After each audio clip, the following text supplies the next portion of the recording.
ജനീഷ് കുമാർ എംഎൽഎക്ക് പരിപൂർണ പിന്തുണയെന്ന് സിപിഐഎം പത്തനംതിട്ട ജില്ലാ സെക്രട്ടറി രാജു എബ്രഹാം. വന്യജീവി പ്രശ്നത്തിൽ ശാശ്വത പരിഹാരം കാണണമെങ്കിൽ കേന്ദ്ര നിയമത്തിൽ മാറ്റം വേണമെന്ന് രാജു എബ്രഹാം.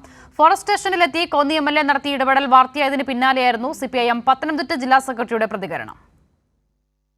വന്യജീവി ആക്രമണം കാരണം ജനങ്ങൾക്ക് ജീവിക്കാൻ കഴിയാത്ത അവസ്ഥയാണ്. 1972 കേന്ദ്ര നിയമങ്ങളിൽ മാറ്റം കൊണ്ടുവരണം. കേന്ദ്ര സർക്കാർ ഈ വിഷയത്തിൽ ജനവിരുദ്ധ സമീപനമാണ് സ്വീകരിക്കുന്നതെന്ന് സിപിഐഎം പത്തനംതിട്ട ജില്ലാ സെക്രട്ടറി രാജു എബ്രഹാം പറഞ്ഞു. 1972 ഇന്ദിരാഗാന്ധി പ്രധാനമന്ത്രിയായിരിക്കുമ്പോൾ ഉണ്ടാക്കിയ കേന്ദ്ര നിയമം അതൊരു കരി നിയമമാണ്, അതൊരു കാടൻ നിയമമാണ്. ആ നിയമമാണ് ഈ മൃഗങ്ങളെ മുഴുവൻ സംരക്ഷിക്കാൻ വേണ്ടി ഇന്ന് ഉപയോഗിക്കുന്നത്. ജനങ്ങൾക്കൊപ്പം നിൽക്കുക എന്ന നിലപാടാണ് ജനപ്രതിനിധികൾ എടുക്കേണ്ടത്. അതിനാൽ തന്നെ കെ.യു. ജനീഷ് കുമാർ എംഎൽഎയുടെ നിലപാടിനെ പിന്തുണയ്ക്കുന്നു.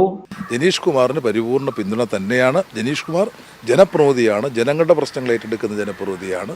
അതുകൊണ്ട് തന്നെ അദ്ദേഹം അവിടെ നടത്തിയിട്ടുള്ള പ്രതികരണങ്ങൾ തീർച്ചയായിട്ടും ജനങ്ങൾക്ക് വേണ്ടിയുള്ള പ്രതികരണങ്ങളാണ്. അക്കാര്യത്തിൽ യാതൊരു തെറ്റുമില്ല. ഉദ്യോഗസ്ഥർ കൂടൽ പോലീസിൽ പരാതി നൽകി. ജോലി തടസ്സപ്പെടുത്തിയെന്ന് ചൂണ്ടിക്കാട്ടിയാണ് ജീവനക്കാരുടെ പരാതി. കൈരളി ന്യൂസ്, പത്തനംതിട്ട.